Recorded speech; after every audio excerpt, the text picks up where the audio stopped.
Recently মানে গতকালকে প্রাক্তন মুখ্যমন্ত্রী মমতা বন্দ্যোপাধ্যায় এবং তাদের দলের কিছু কর্মীরা মিলে হাজরা থেকে একটি মিছিল করেন।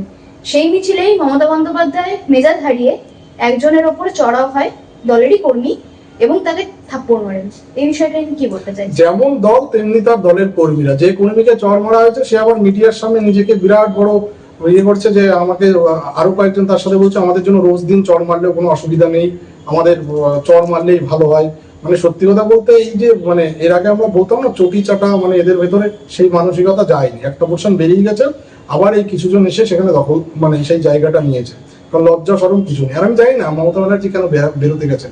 আবার এই চোরেদের দল রাস্তায় বেরোলেই তো আবার তার সিকিউরিটি লাগে, আশেপাশে কি কখন চুরি করে নেবে তার তো কোনো ঠিক নেই। কারণ এই 15 বছর ধরে যেভাবে চুরি দুর্নীতি করেছেন, প্রথম কথা হচ্ছে মমতা ব্যানার্জি বেরিয়েছেন কেন। আর মমতা ব্যানার্জি এখন মানসিকভাবে ভারসাম্যহীন, আমার সেটাই মনে হয়। কারণ দেখুন, যখন বুদ্ধদেব ভট্টাচার্য তার সিএম হওয়ার পরে দিন রয়টার্স থেকে বেরিয়ে যাওয়ার পরে তিনি কিন্তু ঘরে ছিলেন এবং তাকে কিন্তু সেইভাবে আর দেখা যায়নি। আর ইনি 15 বছর মুখ্যমন্ত্রী থাকার পরে যত অপকর্ম করেছে তিনি প্রায়শ্চিত্ত না করে এখনো সেই কুৎসা ছড়িয়ে যাচ্ছে। এবং তিনি বারুইপুর নিয়ে রাস্তায় নেমেছেন। কেন বারুইপুর নিয়ে রাস্তায় নেমেছেন? প্রথম কথা হচ্ছে উনি অভয়ের সময় কি করেছেন, অভয়ের সময় রাস্তায় নেমেছিলেন এবং নিয়ে বলছিলেন নির্যাতিতার ফাঁসি চাই। আবার এখন এই বাজারে নামলেন তিনি একজন সবুজ মোমবাতি নিয়ে, যখন তার ওই ঋতব্রত তৃণমূল পুরো দখল করে নিয়ে বসে আছে তার পার্টিটাকে, যখন দেখছে যে আর তৃণমূলের প্রতীকটাও থাকবে না, ব্যাংক অ্যাকাউন্টও থাকছে না, তখন তিনি সেই বাজারে কি করেছেন, একটা সবুজ মোমবাতি নিয়ে রাস্তায় বেরিয়ে তিনি হচ্ছে এখন তাদের আন্দোলনের ইয়ে কি যে কেন এনকাউন্টার করা হলো এই বারুইপুরের ঘটনায়। ওনার ভেতরে যদি কোনো লজ্জা সরম মিনিমাম থাকে তাহলে ওনার রাস্তায় নামা উচিত নয়। বাকি জীবনটা অন্তত পশ্চিমবঙ্গের মানুষের কাছে ক্ষমা চেয়ে ঘরে বসে থাকা উচিত। যে সমস্ত পাপ কাজ করেছেন এবং পুরো রাজ্যকে একটা পিছিয়ে দিয়েছেন, শিক্ষা জগৎটাকে ভাবুন না, কয়েকটা প্রজন্মকে পিছিয়ে দিয়েছেন। শিক্ষক নিয়োগে যে দুর্নীতি হয়েছে তাদেরকে শুধুমাত্র শিক্ষকরা, কত শিক্ষক ডিপ্রেশনে ভুগেছে, তাদের নানা রকম রোগ হয়ে গেছে, এখন তারা ভুক্তভোগী। এবং যে সমস্ত স্কুলে যারা পড়িয়েছে অযোগ্য শিক্ষক, তাদের দ্বারা কত মানে বছরের পর বছর এই সমস্ত অযোগ্য শিক্ষক ও কিছু কিছু অযোগ্য শিক্ষক বিভিন্ন স্কুলে পড়িয়েছে, সেখান থেকে মানুষ কি শিখবে? সেখানে এই জায়গায় দাঁড়িয়ে দায়বদ্ধতা কার? মমতা ব্যানার্জির। তাহলে তার প্রায়শ্চিত্ত করা উচিত সবার আগে, এবং ঘরে বাইরে বেরিয়ে এরকম লম্বা চওড়া ভাষণ তার না দেওয়াই ভালো। তার যদি এখনো মিনিমাম বুদ্ধি থাকে প্রায়শ্চিত্ত করবে। তৃণমূলের 3টে অ্যাকাউন্ট ফ্রিজ, কিভাবে দেখছেন বিষয়টা? দেখুন, তৃণমূলের যে অ্যাকাউন্টগুলো হয়েছে সেই অ্যাকাউন্টগুলোর ভিতরে আদালতে অলরেডি গেছে যে এই অ্যাকাউন্ট কার দখলে যাবে। তো সেক্ষেত্রে একজন অফিসারকে নিয়োগ করা হয়েছে মানে আদালতের তরফে, তিনি প্রাক্তন বিচারপতি সুব্রত তালুকদার মহাশয়। সেখানে বলা আছে তৃণমূল 3টে অ্যাকাউন্ট ইউজ করতে পারবে এবং সেই অ্যাকাউন্ট হচ্ছে তাদের 2টো সিগনেটারি থাকবে, তারা সই করে দিলে সুব্রত তালুকদার মহাশয়ের কাছে যাবে। তিনি যদি সই করে দেন তাহলে সেটা ব্যাংকে যাবে, ব্যাংকে এসে চেক তারা টাকা তুলতে পারবেন এবং সেই টাকাগুলো হচ্ছে তারা ডে টু ডে অ্যাক্টিভিটিস এর জন্য কাজে লাগাতে পারবেন এবং লিগাল এক্সপেন্সের জন্য লাগাতে পারবেন। অন্য কোনো রকম খেলা মেলা কিছু করতে পারবেন না। 30শে সেপ্টেম্বর পর্যন্ত এই রায় বল থাকবে এবং তারপরে শুনানি হবে, তারপরে ঠিক করবে। কারণ অলরেডি তো মেজর পোর্শন ঋতব্রতর সাথে চলে গেছে। তো সেক্ষেত্রে এই অ্যাকাউন্ট কার দখলে থাকবে সেটা নিয়ে একটা অলরেডি টানাপোড়েন চলছে। কারণ নির্বাচন কমিশনের কাছে অলরেডি ঋতব্রত তৃণমূল গেছে, তারপরে নোটিশ পাঠিয়েছে, দুই পক্ষের ভিতরে কার কাছে অ্যাকাউন্ট থাকবে, কার কাছে এই তৃণমূলের প্রতীক থাকবে সেটা নিয়ে কিন্তু একটা বিরাট বড় জল্পনা। এবং সেক্ষেত্রে সম্ভাবনা বেশি যে ঋতব্রত তৃণমূলের দিকে চলে যাওয়ার সম্ভাবনা বেশি, কারণ তার কাছে এখন এমএলএ সাপোর্ট বেশি। আর তাছাড়া যে সাংসদগুলো ছিল তারাও অলরেডি বেরিয়ে গেছে। তো মমতা ব্যানার্জির কাছে এই মুহূর্তে সাপোর্ট অলমোস্ট নেই বললেই চলে। তো সেই জায়গায় তার এখন সময়ের অপেক্ষা অ্যাকাউন্ট তার হাত থেকে বেরিয়ে যাওয়া বা প্রতীক তার হাত থেকে বেরিয়ে যাওয়া। তো সেই জায়গায় দাঁড়িয়ে থেকে বলা যেতে পারে যে মমতা বা কালীঘাট তৃণমূলের অবস্থা অত্যন্ত খারাপ বা শোচনীয়, বা অলমোস্ট বলা যেতে পারে যে শি ইজ ফিনিশড। ইতিমধ্যেই 3জন তৃণমূলের সাংসদ তারা বিজেপিতে যোগদান করেছে। এই নিয়ে রাজনৈতিক মহলে একটা ভীষণ জল্পনা সৃষ্টি হয়েছে। এই বিষয়টা নিয়ে কি বলবেন? 3জন জয়েন করেছে, যেটা একটা সুস্মিতা দেব, উনি হচ্ছে সম্ভবত আসামের, আর প্রকাশটিক বড়াই, আর একজন সুকেন্দু শেখর রায়।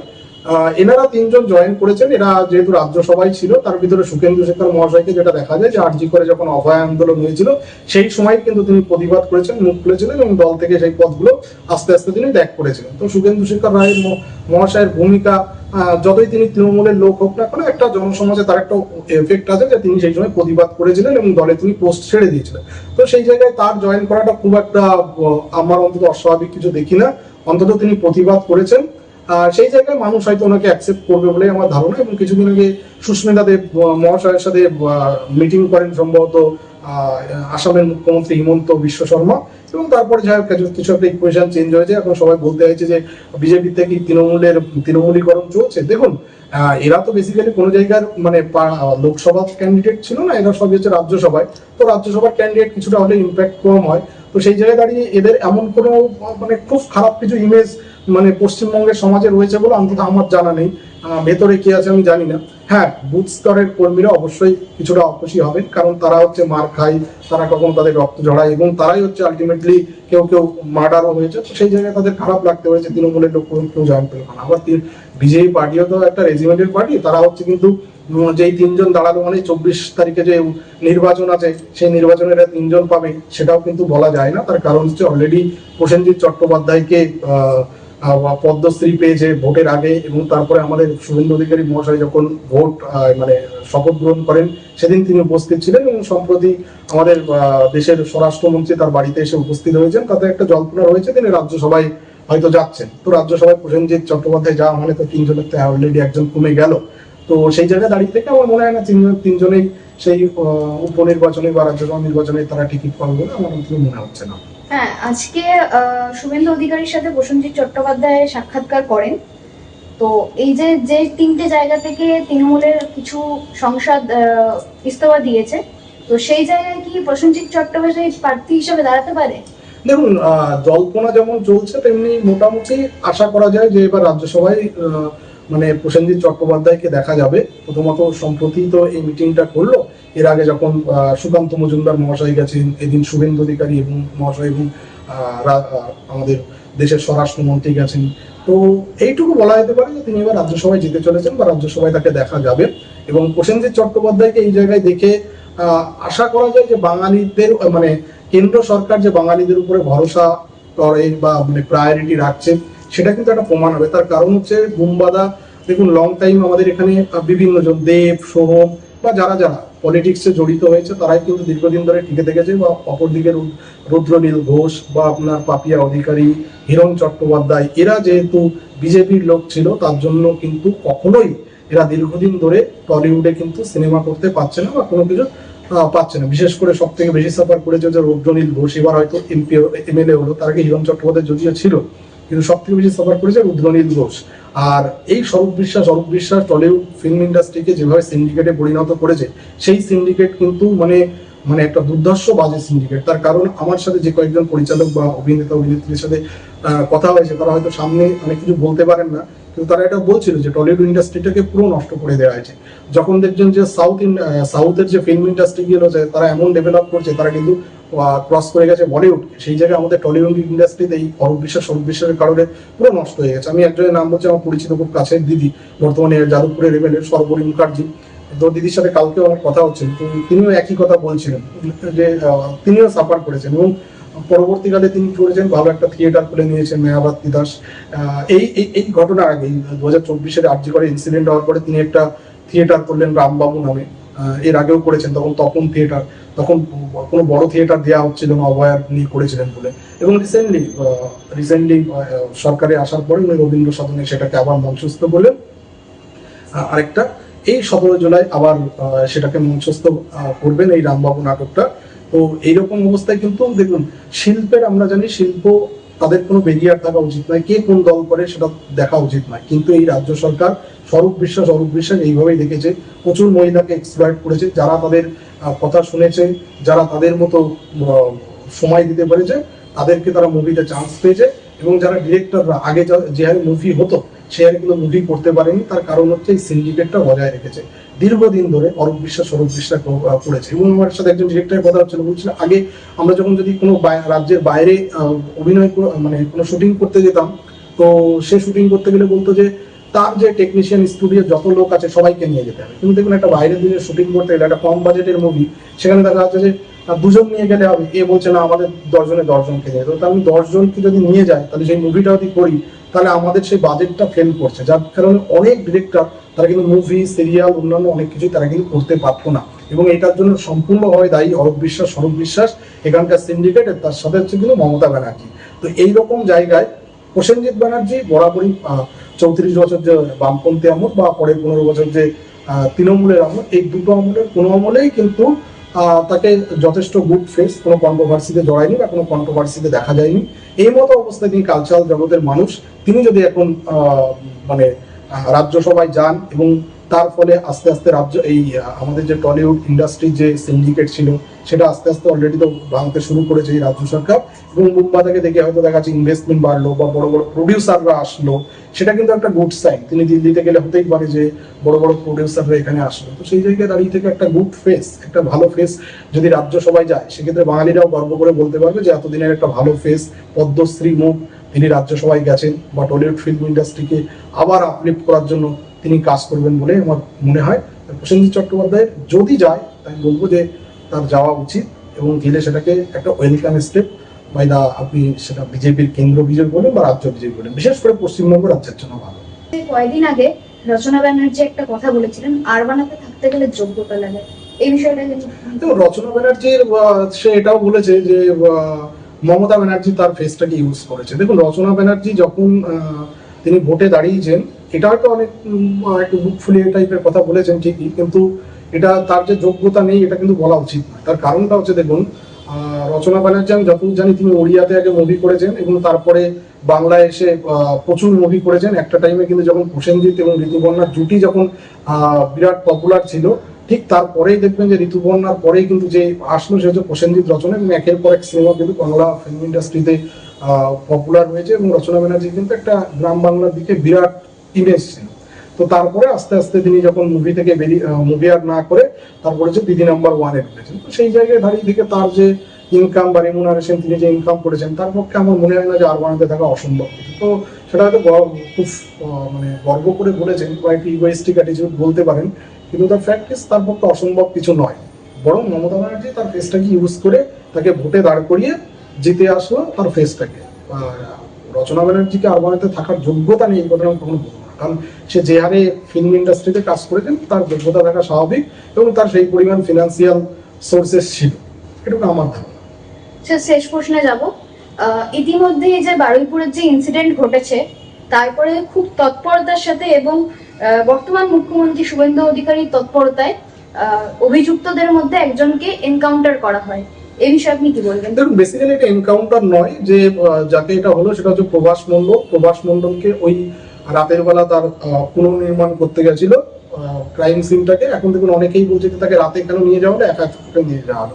প্রথম কথা হচ্ছে, যদি পুনর্নির্মাণ কোনো ঘটনা করতে হয়, তাহলে যে টাইমে ক্রাইমটা ঘটেছে সেই টাইমে নিয়ে যাবে। এখন রাতের বেলায় তো নিয়ে যাবে, কারণ রাতে ক্রাইম ঘটেছে, দিনের বেলায় তো নিয়ে যেতে পারে না। এবার দ্বিতীয় কথা হচ্ছে, সে হচ্ছে পুলিশের সার্ভিস রিভলভার সিনিয়র, সেখানে সে গুলি করার চেষ্টা করেছিল, পালাতে চেষ্টা করেছিল। পুলিশ সেলফ ডিফেন্সের জন্য গুলি চালিয়েছে, তার পাজরে আর একটা বুকের পাজরে আর পেটে সম্ভবত লেগেছে যতদূর আমি জানি, এবং তাতে মারা গেছে, এবং অলরেডি তার জন্য সিআইডি ইনকোয়ারি হচ্ছে। তো তারপরে রিপোর্ট জমা দিলেই বোঝা হবে। তো এখন ব্যাপারটা হচ্ছে, এটাকে সেলফ ডিফেন্সের জন্য পুলিশ গুলি চালাতে পারে, এটাকে আইনে বা আমাদের সংবিধানে আমাদের আইনে প্রভিশন আছে। তো সেই জায়গায় এনকাউন্টার বলাটা আমার মনে হয় ঠিক হবে না। কিন্তু একদিক থেকে যদি এনকাউন্টারও বলি, তাতে অন্যায় কি আছে? এই প্রভাস মণ্ডলের মা কি বলছে যে আমার ছেলে এরকম দীর্ঘদিন নেশা করে, এবং তার মা দেখতেই চাইনি যে অন্যায় কাজ করেছে ওর জন্য শাস্তি হয়েছে, তাদের কোনো দুঃখ নেই। তার ওয়াইফ কি বলছে, বিয়ের পর থেকে ও এরকম নোংরা কাজগুলো করতো এবং তারও কোনো দুঃখ নেই, কোনো আফসোস নেই। তো সেই জায়গায় দাঁড়িয়ে থেকে প্রভাস মণ্ডলের হয়ে বিকাশ রঞ্জন ভট্টাচার্য বলছে ভদ্রলোক। কি করে ভদ্রলোক? প্রথম কথা, সিসিটিভি ফুটেজে প্রথমবার দেখা গেল সে একটা হেঁটে যাচ্ছে, তারপরে দ্বিতীয়বার হচ্ছে মেয়েটাকে হচ্ছে ধাওয়া করছে, তৃতীয়বার মেয়েটার সাথে যাচ্ছে। এই 10,000 টাকা দিয়ে ওই বাকি অভিযুক্তদের কাছে হ্যান্ড ওভার করেছিল ওই আনন্দ সর্দার, দিবাকর সর্দার, এদের হাতে। তারপরে কিন্তু এই যদি না করতো তাহলে তো আজকে এই ঘটনা ঘটতো না। তাহলে প্রভাস মণ্ডল হচ্ছে বড় ক্রিমিনাল। এখন প্রভাস মণ্ডলকে যারা ক্লিন চিট দিচ্ছে, সে ভদ্রলোক, আমি বলবো যে হয়তো বিকাশ রঞ্জন ভট্টাচার্যের ওই একজন মক্কেল কমে গেল, তিনি হয়তো লড়াই করতেন, তিনি বলছেন যে তার কাছ থেকে অনেক কিছু সত্যি জানা যায়। কি জানা যায়? বিকাশ রঞ্জন ভট্টাচার্যকে এগুলো জানেন? এরা যেমন ফেসবুকে বা বিভিন্ন সোশ্যাল মিডিয়াতে ছড়িয়ে দিয়েছে যে ওখানে পুলিশ হচ্ছে প্রথমে ক্রিমিনালদের ছেড়ে দিয়েছে, ওখানকার একজন বিজেপি নেতা শান্তনু মণ্ডল। পরবর্তীকালে কি দেখা গেল, এবং RSS বিজেপি এই সমস্ত ক্রিমিনাল শান্তনু মণ্ডলকে পরে দেখা গেল এই অভিযুক্ত প্রভাস মণ্ডলকে লোকজনের মাঝখান থেকে বের করে নিয়ে এসে পুলিশের হাতে হ্যান্ড ওভার করেছে।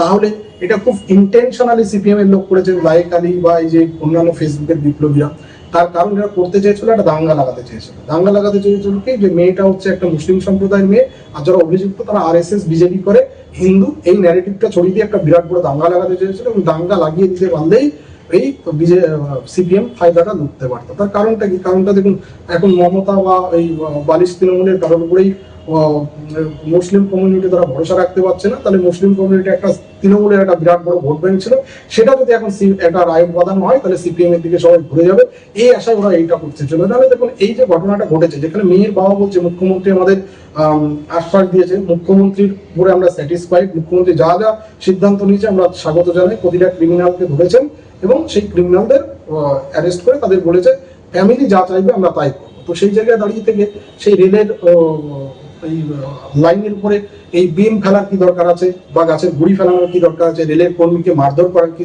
দরকার আছে, গাড়িতে আগুন ধরিয়ে দেওয়ার কারণ, এইগুলো আমরা দেখেছিলাম সিএ আন্দোলনের সময়, ওয়াকাব আন্দোলনের সময় বেলডাঙ্গাতে। এগুলো কিন্তু একটা প্যাটার্ন। এই আমি বলবো যে এটা একটা নাশকতার ছক।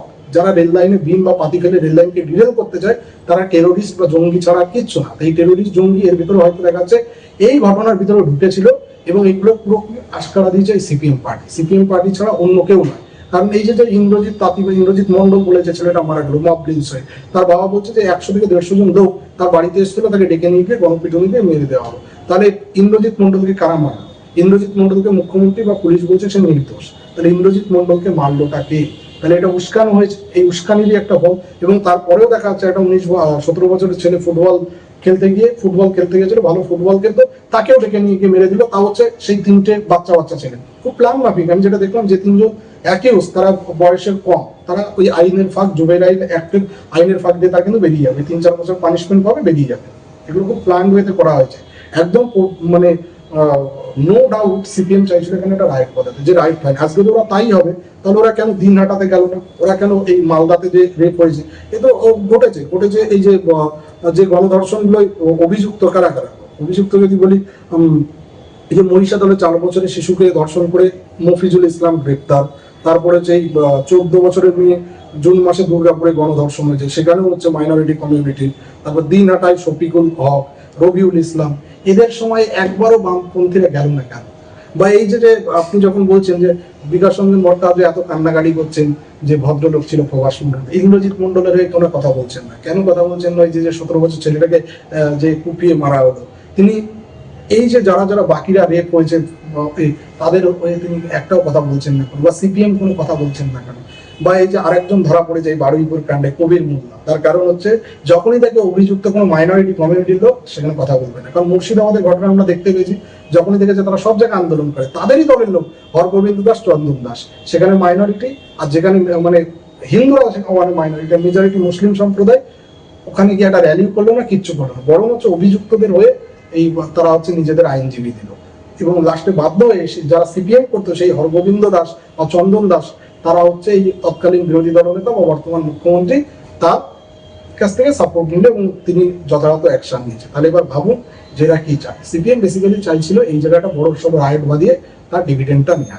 যদিও আমাদের মুখ্যমন্ত্রী সেটাকে অলরেডি 200 জনকে শনাক্ত করা হয়েছে, কারা কারা এই ধরনের নাশকতা বা এই ধরনের ক্রাইমের সাথে যুক্ত, তাদের বেশ কিছু জন অলরেডি অ্যারেস্ট হয়েছে, বাকিরাও অ্যারেস্ট হবে বলে ধারণা। এবং ইন্দ্রজিৎ মন্ডল, তাকে যারা মেরেছে তাদেরও খুনিরা ধরা পড়বে বলে জানিয়েছে, কিন্তু যে 17 বছর যে ছেলেটাকে মারা হলো তারা অলরেডি ধরা পড়েছে। কিন্তু এইটা আমি বলবো কিন্তু পুরো প্ল্যান ওয়েতে করা হয়েছে একটা রাইট বানানোর জন্য। যে ঘটনাটাই ঘটেছে পুরো প্ল্যান ওয়েতে করেছে এবং সিপিএম এর ডিভিডেন্ড পেতে চাইছিল, যেটা সত্যি কথা বলতে মুখ্যমন্ত্রী, এই জন্য মুখ্যমন্ত্রীকে ধন্যবাদ জানাবো যে অ্যাকশনগুলো উনি সঠিক সময় নিয়েছেন। নাহলে ভাবুন, আর এই যে এনকাউন্টার হবে, এরাও এত অখুশি কেন? খুশি কি? তামান্নার মা কি বলছে যে যদি আগে বিজেপি সরকার থাকতো তাহলে তার মেয়ের বিচারটা হতো। মাটি গাড়ার কথা ভাবুন, বরুণ বিশ্বাসের বাড়িতে আজকে সিআইডির দল গেছে, কুলতলির ক্ষেত্রে তারাও বলছে যে এইরকম ভাবে যদি এনকাউন্টার হয় তাহলে আমরা সব থেকে খুশি। যার পরিবারে যায় সেই বুঝে। দেখুন, সংবিধানকে আমিও মানি, আমিও বিশ্বাস করি, কিন্তু আমাদের জুডিশিয়ারিতে এই তারিখ পে তারিখ, কোর্ট পে কোর্ট, যারা নির্যাতিতার পরিবার তারা খুশি, তাদেরও তো খুশি হওয়ার একটা ব্যাপার আছে, তাদেরও স্যাটিসফ্যাকশনের ব্যাপার আছে। এখানে বিকাশ রঞ্জন ভট্টাচার্য বা অন্যান্য কুচোবাম তাদের স্যাটিসফ্যাকশনের জন্য সরকার নয়। সরকার হচ্ছে নির্যাতিত যারা হয়েছে তাদের পরিবার কি চাইছে সেটা প্রায়োরিটি দেওয়া হচ্ছে। আমিও মনে করি আইন একদিকে আর হচ্ছে এই আবেগ একদিকে। আজকে তার আবেগকে আমি একদম পূর্ণ সমর্থন করি যে এনকাউন্টারটা বলবো না, পুলিশ সেলফ ডিফেন্সে মেরেছে, এরপরে যদি এনকাউন্টার হয়ও এই ধরনের ক্রিমিনালদের, তাতে আমার পূর্ণ সমর্থন থাকবে। কারণ এতে সব থেকে বেশি খুশি হচ্ছে নির্যাতিতার পরিবার। আপনি প্রতিটা নির্যাতিতা দেখুন, যেখানে যাবেন, তামান্নার মা, বরুণ বিশ্বাস, কামদুনির যারা টুম্পা কয়েন বা ওদের যারা রয়েছে, সমস্ত মানুষ কিন্তু এটাকে সমর্থন করেছে। সমর্থন করছে না কারা? বামপন্থীরা। কারণ কি? তারা যে রাইট চেয়েছিল সেই রাইট হয়নি। এখান থেকে একটা পলিটিক্যাল ফায়দা নিয়ে তারা ডিভিডেন্ড তৈরি করবে, যেটা হয়নি। ধন্যবাদ বরাবর নিউজের সকল দর্শকদের, এতক্ষণ সঙ্গে ছিলেন তাপস দা।